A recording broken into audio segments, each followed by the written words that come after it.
Perkenalkan, saya Marsha Margareta Ivana Untu dengan NPM 240712801. Saya Rebecca Catherine Buyung dengan NPM 240712800. Nama saya Paulus Webrandi Sitepu dengan NPM 24071218111. Kami dari kelompok 5 pada kesempatan ini akan menyampaikan materi mengenai keamanan internet atau internet security. Di era digital yang serba terhubung sekarang, keamanan internet menjadi penting dan baik untuk keperluan pribadi, pendidikan maupun pekerjaan.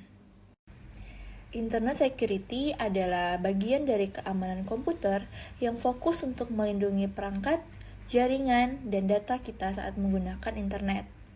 Tujuannya adalah untuk mencegah penyalahgunaan data, mencegah pencurian informasi pribadi, serta menjaga integritas dan kerahasiaan komunikasi digital.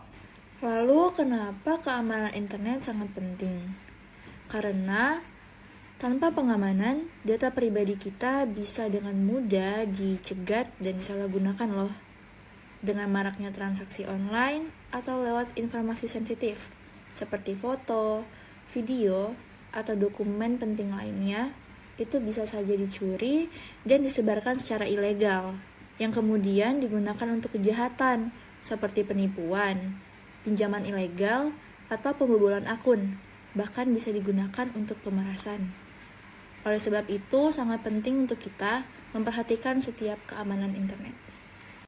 Kita masuk pada pengenalan web browser atau peramban web. Web browser adalah perangkat lunak yang memungkinkan kita untuk mengakses dan menjelajah internet. Browser bekerja berdasarkan protokol HTTP atau HTTPS yang menerjemahkan halaman web menjadi tampilan yang kita lihat sehari-hari. Ada beberapa browser yang populer, yaitu Microsoft Edge, Google Chrome, Mozilla Firefox, dan Safari. Di sini saya akan menjelaskan cara mengamankan browser. Browser bisa menjadi celah masuk serangan jika tidak dikonfigurasi dengan benar. Maka, ada pun langkah-langkah untuk mengamankan browser kita tersebut. Yang pertama, update browser secara berkala untuk menutup celah keamanan. Yang kedua, hindari WiFi publik karena rawan penyadapan. Ketiga, gunakan plugin keamanan. Keempat, Web of Trust Word untuk menandai situs yang aman atau berbahaya. Kemudian, ada juga spesifik mengamankan tiap browser seperti Microsoft Edge. Kemudian kita ke menu aktifkan pemblokiran pop-up dan cookie pihak ketiga.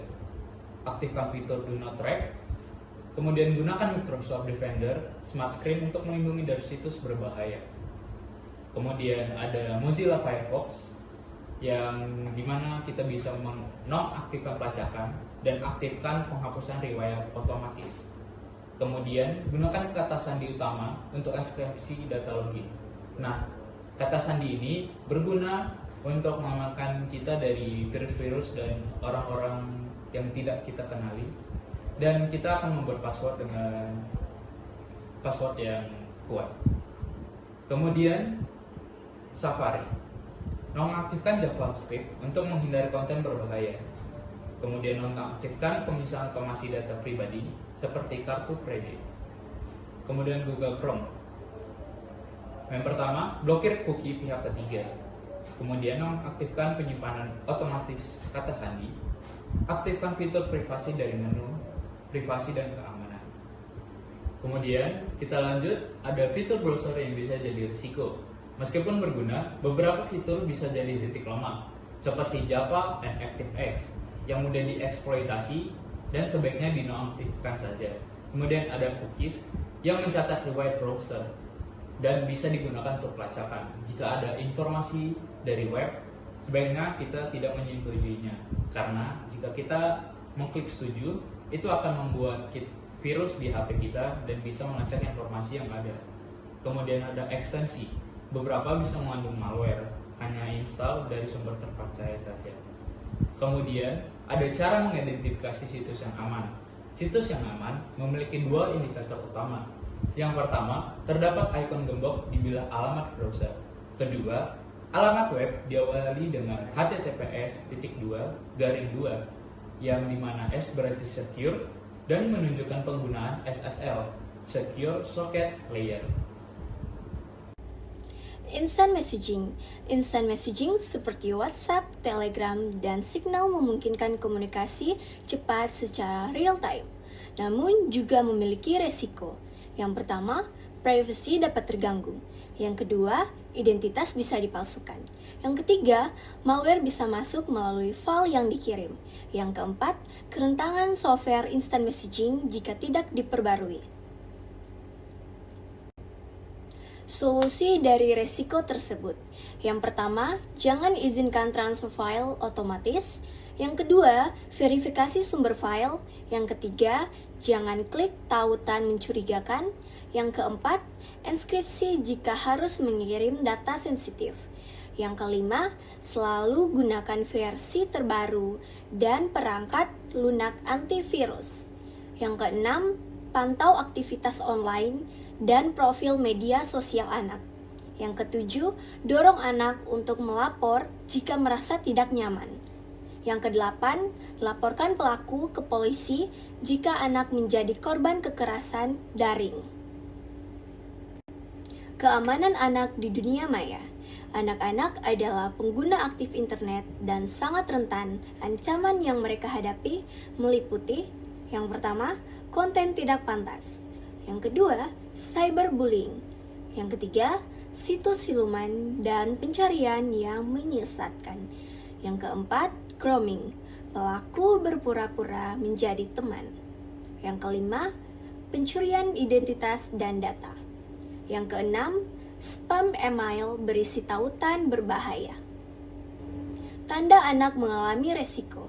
Yang pertama, menyembunyikan layar saat orang tua datang. Yang kedua, menjadi murung, depresi, atau menarik diri. Yang ketiga, ditemukan materi mencurigakan di perangkat. Dan peran orang tua, langkah-langkah untuk melindungi anak.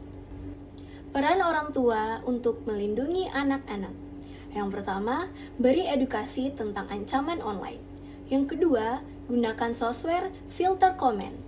Yang ketiga, pantau aktivitas online dan profil media sosial anak. Yang keempat, dorong anak untuk melapor jika merasa tidak nyaman. Yang kelima, laporkan pelaku ke polisi jika anak menjadi korban kekerasan daring. Kids Search, solusi aman untuk anak. Kids Search adalah portal web dan mesin pencari yang dirancang khusus untuk anak-anak. Dengan hasil pencarian yang sudah difilter, anak-anak bisa menjelajah internet dengan aman tanpa terpapar konten dewasa atau berbahaya. Kesimpulannya adalah bahwa keamanan internet bukan lagi menjadi suatu pilihan, tetapi keharusan dan kewajiban. Melindungi diri dari bahaya digital dimulai dari pengetahuan dan kesadaran penuh akan resiko-resiko yang ada. Dengan mengamankan perangkat, browser, dan cara kita berkomunikasi, serta melindungi anak-anak dari paparan konten negatif, kita dapat menciptakan ruang digital yang lebih aman. Semoga materi yang kami sampaikan dapat menambah wawasan serta bermanfaat dalam aktivitas online kita sehari-hari. Atas perhatiannya, kami ucapkan terima kasih.